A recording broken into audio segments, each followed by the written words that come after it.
most of us understand the importance of gut health for both ourselves and our pets. Now, the intestinal barrier within your dog's digestive system acts as literally that, a barrier to stop unwanted food and particles and microbes from passing from the digestive tract into your dog's bloodstream, where they can cause real problems. Now, there really is only one thing that is regulating this barrier, and it's a protein known as zonulin. Now, when everything is in balance, there are no issues. But what happens when there is too much zonulin? Let's take a look today at how this relates to autoimmune disease, so stay tuned to learn more. Hi there, it's Lyndall Pinchen, canine naturopath from Canine Vitality, and welcome back to the channel, Happy Healthy Dogs. Thank you very much for being here. If you're new to the channel, then please feel free to subscribe. Welcome. If you want to click on that little bell to be notified of all my upcoming content too. If you're a regular, thank you for being here, and I appreciate the support for coming back and checking out the videos.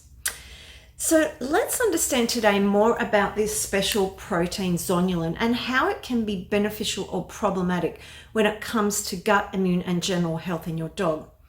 Now, the intestinal lining in your dog's gut acts as a selective barrier, like I said, allowing the absorption of nutrients and preventing the entry of those harmful substances from getting into the bloodstream.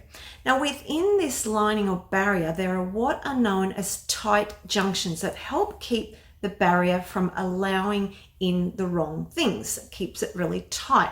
Now, to help regulate this, as I said, there's really only one substance found in your dog's body, and it's a protein known as zonulin. Now, zonulin helps regulate the opening and closing of these tight junctions in the barrier that are found on the intestinal lining.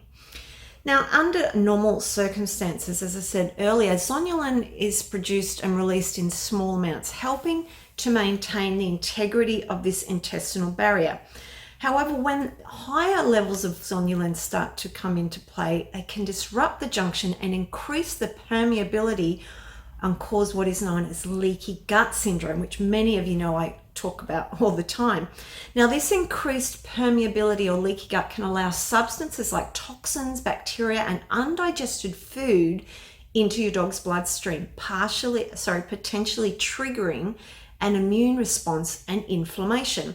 Now, when zonulin and the tight junctions are not working properly together, it makes it really difficult for your dog's immune system to recognize what is normal and what is not. And therefore, this can lead to a lot of confusion within that immune response, where the immune system can start to identify what's normal tissue within the body as foreign and can produce antibodies against these tissues. Now, this is where many autoimmune problems can trigger, as that immune system is essentially attacking parts of the body.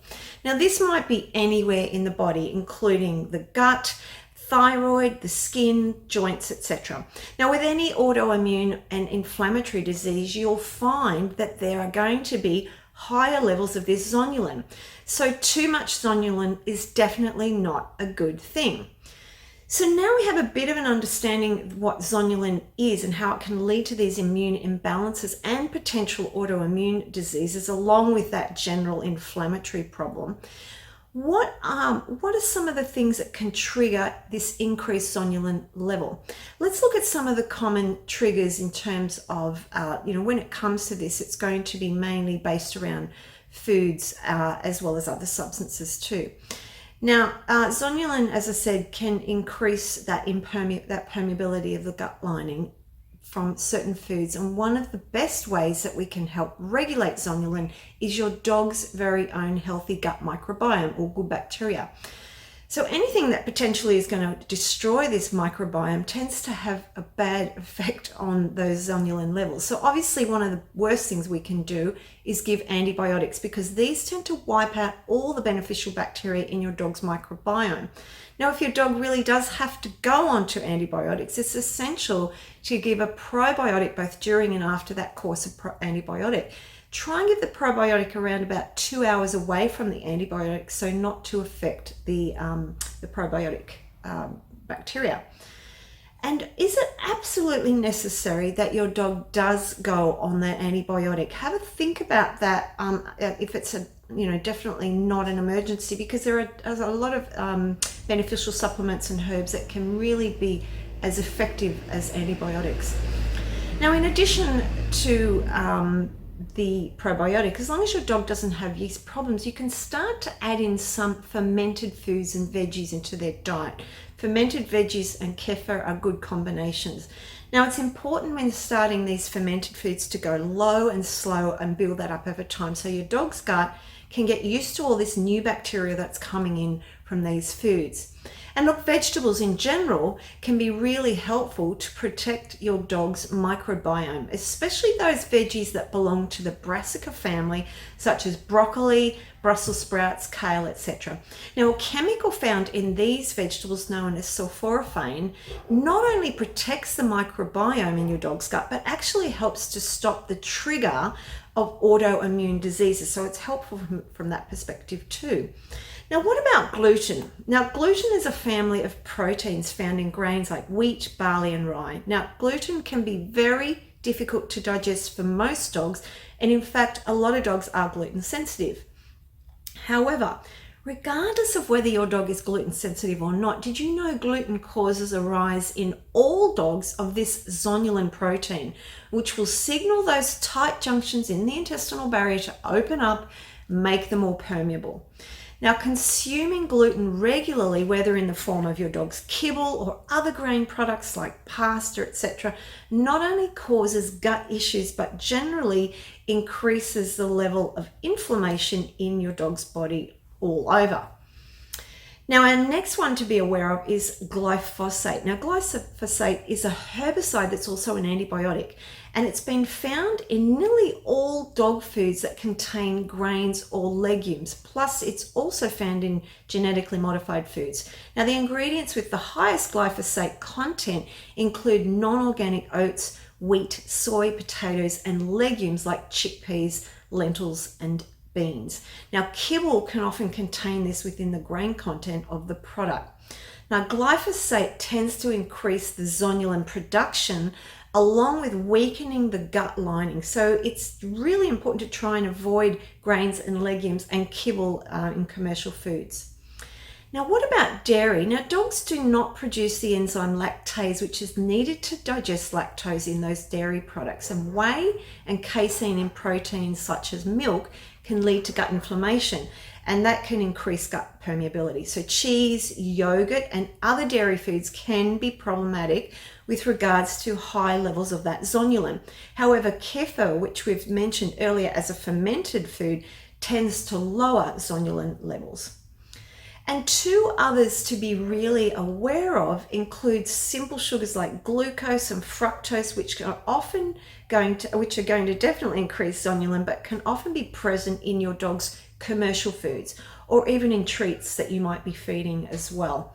And along with any general sugary foods and treats you might give your dogs very occasionally. And with that also goes vegetable oils like corn oil, sunflower oil, safflower, canola oil. It's a big one. All of these oils are problematic for the gut and do increase zonulin as well as general inflammation, and they have the tendency to trigger autoimmune problems. Now, in addition, there are some other things that can also lead to higher levels of zonulin in the gut, and these include certain bacterial and viral infections of the gastrointestinal tract, which have been linked to an increased zonulin production that your dog might be suffering from, and also increase that intestinal permeability. This might include things like E. coli, salmonella infections in some dogs that are a bit susceptible to these types of infections and that can occur in the gut. And once again, as I said, this is going to increase that level of zonulin. Now, stress is another big one, especially where dogs that have got chronic anxiety. This is definitely going to up that zonulin level, up inflammation, and damage the gut. For example, your dog might suffer from something like as I said, if it's a separation anxiety or storm fear or anything like that, which is chronically going to trigger off that stress response. Now, when it comes to the gut barrier, there's going to be some other things that you can add into the dog's diet that will help Now, focusing on avoiding those things that we've mentioned is really important. But along with that, we can add in some foods that can help heal the gut and bring down that lower, that zonulin level. And foods that contain the amino acid glutamine can be really helpful here. And they can include things like organic beef, organic eggs, and oily fish like salmon, which all contain good levels of glutamine. But obviously, if your dog's got major problems, you will probably need to address this in other ways as well, in terms of other herbs, etc., over a longer period of time to really heal the gut and bring that zonulin level down.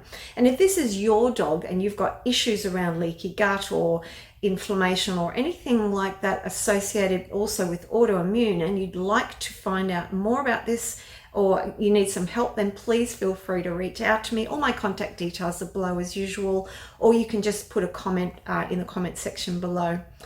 Well guys, I hope you found this short video helpful in regards to how zonulin and the things that you're feeding your dog can trigger off the potential for autoimmune problems. If you did enjoy the video, please do give it a thumbs up and share, and don't forget to subscribe for more content.